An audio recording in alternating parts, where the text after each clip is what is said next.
अरस्तु का नाम सुना आपने? उसने इससे बड़ी अच्छी बात की। उसने कहा कि जब हम पैदा होते हैं तो पोटेंशियलिटी बहुत होती है हमारे अंदर, एक्चुअलिटी कुछ भी नहीं होती है। यानी जैसे आप छोटा बच्चा है, क्या बनेगा? इंजीनियर बन सकता है, डॉक्टर बन सकता है, प्लेयर बन सकता है, कुछ भी बन सकता है, जो चाहे बने। एक्चुअल में कुछ भी नहीं बना है। धीरे धीरे वो जिंदगी के फैसले लेगा।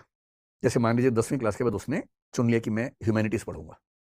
अब ह्यूमैनिटीज पढ़ते ही अब वो डॉक्टर नहीं बन सकता, इंजीनियर नहीं बन सकता, साइंटिस्ट नहीं बन सकता, चार्टर्ड अकाउंटेंट नहीं बन सकता। अब वो हिस्टोरियन बन सकता है, पॉलिटिकल साइंटिस्ट बन सकता है, सोशियोलॉजिस्ट बन सकता है। जैसे जैसे जीवन में आप आगे बढ़ते हैं पोटेंशियलिटी कम होने लगती है और एक्चुअलिटी बढ़ने लगती है। और आगे चल के आप एक स्पेशलाइजेशन में चले जाते हैं, सुपर स्पेशलाइजेशन में जाते हैं, तो आपके पास एक दो ऑप्शन बचते हैं। ये तो जिंदगी का सामान्य नियम है ना आज के दौर में।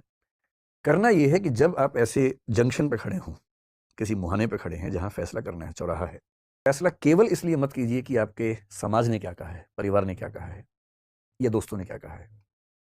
जिंदगी का फैसला है, बुद्धि और दिल का मामला कम है, अंतरात्मा का मामला ज्यादा है। और जब ऐसे मामलों में दुविधा हो, बुद्धि की भी जरूरत है। जैसे 3 में से 1 चुनना है, तीनों के फायदे क्या है, नुकसान क्या है, नोट कीजिए। कभी कभी नोट करने के प्रोसेस में ही समझ में आ जाएगा कि ये फैसला ठीक नहीं होगा, आप खुद ही छोड़ देंगे, आपका मन भी मान जाएगा उसके लिए। और कभी अगर ऐसी दुविधा है कि मन नहीं मान रहा है, तो मैं तो ये मानता हूं कि अंतिम फैसला बुद्धि से नहीं, अंतरात्मा से होना चाहिए। और अंतरात्मा एक वो आवाज है जो आपके अंदर आपको बीच बीच में सुनाई देती है, कौंधती है।